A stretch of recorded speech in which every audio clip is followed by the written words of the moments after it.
فرعون کو اس نے وہ خواب دیکھ لیا تھا کہ ایک ستارہ اٹھے گا اور پھر وہ گرے گا تو میری ساری سلطنت کو تباہ کر دے گا۔ نجومیوں سے اس نے پوچھ لیا، اس نے کہا کہ ایک بچہ پیدا ہوگا جو تیری سلطنت کو تباہ کرے گا۔ چاہیے تو یہ تھا کہ وہ توبہ کرتا، لیکن اس نے کیا کیا کہ اس نے بچوں کو قتل کرانا شروع کیا۔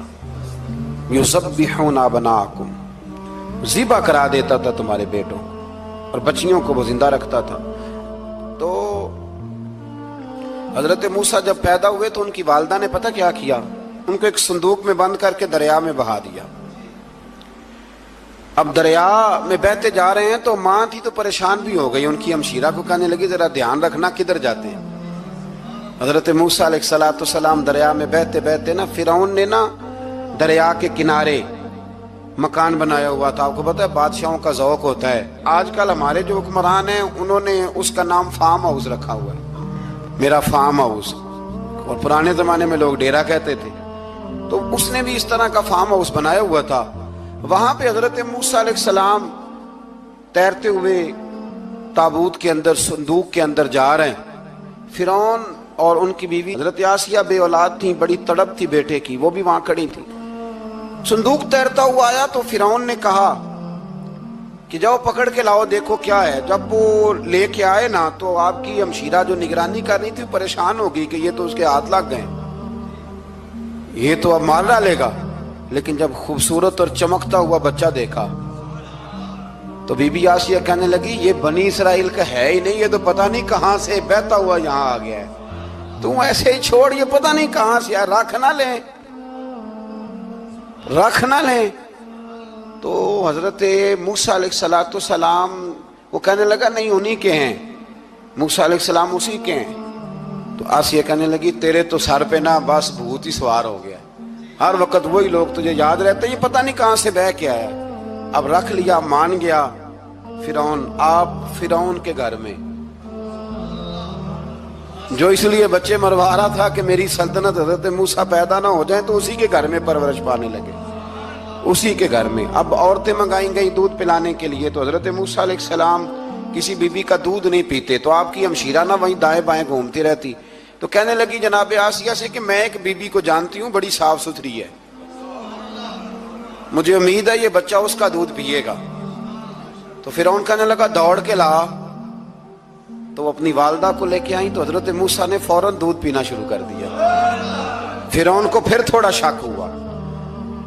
ایک روایت یوں بھی لکھی ہے بعض لوگوں نے کہ فرعون ایک دن اٹھایا ہوا تھا حضرت موسیٰ کی ابھی تھوڑی سی عمر تھی، تو آپ نے اس کی داڑھی پکڑ کے تو ایک گھونسا دے مارا، جلالی تو شروع سے ہے نا۔ تو کہنے لگا آسیہ تو مان نہ مان یہ بچہ وہی ہے۔ تو حضرت بی بی آسیہ کہنے لگی کہ تجھے غلط فہمی ہے، یہ وہ نہیں ہے۔ اس نے کہا دیکھو نا، یہ تو اٹھاتی ہے تو پیار کرتا ہے، اور میرے جب قریب آتا ہے تو اس کے لب و لہجے میں تلخی محسوس کرتا ہوں۔ اس نے کہا بچوں کو کیا پتا۔ خیر، ایک طرف اس نے کھانے پینے کی چیزیں رکھ دی، ایک طرف انگارے رکھ دیے۔ وہ بھی حضرت آسیہ کہتی ہیں کہ تجھے سمجھ آئے بچے بچے ہوتے ہیں۔ حضرت موسیٰ بچے تو تھے، پر تھے تو اللہ کے نبی نا، اللہ کے نبی تھے۔ جب اس نے کہا نا یہ بچے ہیں، تو حضرت موسیٰ علیہ السلام بجائے انگاروں کی طرف جانے کے، نبی تھے، وہ سیدھے کھانے پینے والی چیزوں کی طرف بڑھنے لگے۔ فرعون کہنے لگا اب بتا۔ اللہ تعالیٰ نے حضرت جبریل کو بھیجا، انہوں نے کہا ادھر نہیں جانا، آپ ادھر جائیے۔ تو آپ آگ کی طرف گئے اور ایک کوئلہ اٹھا کے زبان پہ رکھ لیا۔ تو آسیہ کہنے لگی سمجھ آئی، بچے کو کیا پتا کدھر جانا ہے کدھر نہیں جانا، اگر وہ اتنا ہی خیال ہوتا، وہی بچہ ہوتا تو آگ۔ اور بعض مفسرین نے لکھا ہے یہ جو حضرت موسیٰ دعا مانگتے تھے نا رب اشرح لی صدری ویسر لی امری، یہ وہ آگ کا انگارہ جب کوئلہ منہ میں رکھا تھا نا تو اس کی وجہ سے زبان میں کچھ لکنت آ گئی، تو آپ دعا کرتے تھے کہ یا اللہ میری زبان کی وہ بند گرا کھول دے تاکہ میں کھل کے فرعون کے سامنے بات کر سکوں۔ وہیں حضرت موسیٰ پلنے لگے، وہیں پلے، وہیں جوان ہوئے، وہیں اللہ نے ساری دولتیں دی، بہن بھی ملی، ماں بھی ملی، اور سارے عزیزوں کا پیار بھی ملا۔ اسی گھر کے اندر اللہ نے پرورش کر کے فرعون کے ظلم سے بنی اسرائیل کو نجات عطا فرمائی۔ کہ موسیٰ پھر فرعون کے گھر میں پلنے لگے، اور جب جوان ہو گئے تو فرعون کے ہاں جو ظلم ہوتا تھا حضرت موسیٰ اس پر بول پڑتے تھے، جلال فرماتے۔ تو فرعون پھر ناراض رہنے لگا، یہاں تک کہ اس نے آپ کو نکال دیا آپ تشریف لے گئے وہاں سے. تو حضرت موسیٰ ایک دن شام کے وقت دوبارہ آئے بستی میں، لوگ سوئے ہوئے تھے. تو دو آدمی، ایک بنی اسرائیل میں سے اور ایک فرعون کی اپنی قوم میں سے، وہ دونوں آپس میں جھگڑ رہے تھے. لیکن وہ جو حضرت موسیٰ کی بنی اسرائیل کی قوم کا شخص تھا، اس پر وہ قبطی، وہ جو فرعون کے قریبی لوگوں میں سے تھا، وہ ظلم کر رہا تھا اور بوجھ اٹھانے کی بات کر رہا تھا. اب اس نے حضرت موسیٰ کو پکارا کہ یہ دیکھے میرے ساتھ کس طرح کی بات کر رہا ہے. تو حضرت موسیٰ کا ارادہ بھی نہیں تھا، آپ نے بس اس کو سمجھایا. پر کچھ لوگوں کو سمجھ، تو حضرت موسیٰ نے پھر ایک مکہ مارا، ایک گھونسا مارا، صرف ایک ہی. یہ کئی تگڑے اور دلیر اس طرح کے بھی ہوتے ہیں کہ گھونسا ایک بھی برداشت نہیں کرتے. وہ ایک مارا، آدمی دھڑام سے زمین پہ گرا اور ماری گیا. حضرت موسیٰ کا ارادہ نہیں تھا لیکن وہ مر گیا. حضرت موسیٰ علیہ السلام نے اس بات پر اپنے رب سے استغفار بھی فرمائی. قرآن کہتا ہے کہ انہوں نے معافی چاہی کہ اللہ میرا ارادہ نہیں تھا. بہرحال اگلے دن نا حضرت موسیٰ دوبارہ آئے. وہ سنا کرتے تھے نا ہم کہ بیوقوف دوست سے عقل مند دشمن بہتر ہوتا ہے. وہ کم از کم دشمنی تو عقل مندی سے کرتا ہے نا، لیکن جو بیوقوف دوست ہو بیوقوفی. حضرت موسیٰ دوبارہ آئے تو وہ بنی اسرائیلی اگلے دن کسی اور سے جھگڑا کر رہا تھا. پھر اس نے مدد کے لیے پکارا تو حضرت موسیٰ کہنے لگے مجھے لگتا یہ ہے کہ تیری عادت ہے، تو خود بڑا جھگڑالو ہے، تو نے روز نیا جھگڑا شروع کیا ہوتا ہے. حضرت موسیٰ جب اس کی طرف بڑھے نہ ڈانٹنے کے لیے تو اس نے شور کرنا شروع کر دیا. کہنے لگتا ہے جس طرح آپ نے اسے کل قتل کیا تھا مجھے بھی قتل ہی کریں گے. یہ انسانوں کا مزاج ہے کہ آپ جب تک کسی کے طبیعت کے مطابق چلیں گے وہ راضی رہتا ہے، اور ذرا آپ اس کی طبیعت سے ہٹتے ہیں تو وہ شور کرتا ہے. اس نے کہا جی آپ مجھے بھی لگتا ہے ماریں گے. حضرت موسیٰ کلیم اللہ علیہ نبینا علیہ السلام کے بارے میں جب اس نے شور کیا تو بات پھر فرعون کے دربار تک گئی. وہ تو پہلے ہی بہانہ تلاش کر رہا تھا. اس نے کہا ڈھونڈو، پکڑو اور معاذ اللہ شہید کریں گے. کسی نے آ کے خبر دی کہ آپ یہاں سے ہجرت کر جائیں، اس لیے کہ آپ کے لیے یہاں حالات درست. اور بھائی یہ چھوڑ دیا کریں بات کہ فلاں آدمی کے حق میں فلاں جگہ حالات کیسے خراب ہوئے. تو نبی کریم علیہ السلام مکہ چھوڑ کے کیوں آئے؟ حضرت موسیٰ علیہ السلام نے ہجرت کیوں فرمائی؟ یہ ایک ایسی عجیب بحث ہے جس کو لوگ بلا وجہ چھوڑ دیتے، بلا وجہ چھیڑ دیتے ہیں. اور بالخصوص ایک خاتون نے ایک دفعہ مجھے پیغام دیا تو میں بڑی اس کی بات سن کے مجھے عجیب لگا. وہ کہنے لگی کہ دوسری جگہ میری شادی ہوئی ہے، مجھے طلاق ہو گئی تھی، تو مجھے ایک تانا روز سننے کو ملتا ہے تو اتنی اچھی ہوتی تو وہاں نہ رہ لیتی. تو بھئی یہ کوئی تانے والی بات ہے؟ کوئی ضروری ہے کہ بیوی غلط ہوتی ہے تو طلاق ہوتی ہے؟ اللہ کے محبوب علیہ السلام کے دو صاحبزادیوں کو ابو لہب کے دو بیٹوں نے طلاق بھیج دی تھی. کس کی غلطی تھی؟ تو آپ کیا کہہ سکتے ہیں یہاں کیوں طلاق؟ تو اتنی جلدی بات تھوڑی کر دیں گے آپ، تھوڑی احتیاط فرمائیں بولنے میں. تو حضرت موسیٰ علیہ السلام وہاں سے نکلے اور آپ مدین کی طرف چلے گئے. مدین وہ علاقہ تھا جہاں فرعون کی حکومت کوئی نہیں تھی. حضرت موسیٰ جیسے ہی وہاں پہنچے تو ان کے اندر ایک جذبہ تھا، ظلم ہوتا نہیں دیکھ سکتے.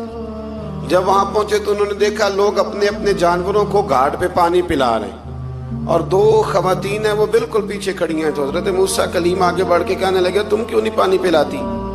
تو وہ کہنے لگی ہمارا بھائی کوئی نہیں، باپ ہمارا بوڑھا ہے. اللہ اکبر. مجبوری یہ ہے، ہم ہیں بھی پردہ دار گھرانے کی، مجبوری ہماری یہ ہے کہ جب تک یہ سارے لوگ پانی پلا نہیں لیں گے اتنی دیر تک ہماری باری نہیں آئے گی. تو حضرت موسیٰ کلیم اللہ علیہ السلام فرمانے لگے اچھا یہ بات ہے تو جانور مجھے دو. وہ ہو یہ رہا تھا کہ چونکہ مرد پانی پلا رہے تھے تو اور جتنے بھی مرد آتے جاتے تھے وہ گھستے جاتے تھے اور عورتیں بیچاری کھڑی تھیں. حضرت موسیٰ جھٹ سے آگے بڑھے، پیچھے ہٹو. ان دو خواتین پاک باز عورتوں کے جانوروں کو پانی پلایا اور پھر آپ دوبارہ وہیں بیٹھ گئے. وہ بیبیاں جلدی جلدی گھر گئیں، جا کے اپنے والد سے کہنے لگی ابا جی کمال ہو گیا، اس بستی میں ایک ایسا آدمی ملا ہے جو عورتوں کی طرف دیکھتا ہے تو نیکی کرنے کے لیے آگے بڑھتا ہے، جو مجبور اور بے کس کے لیے اچھے جذبات رکھتا ہے. فرمایا جلدی لاؤ.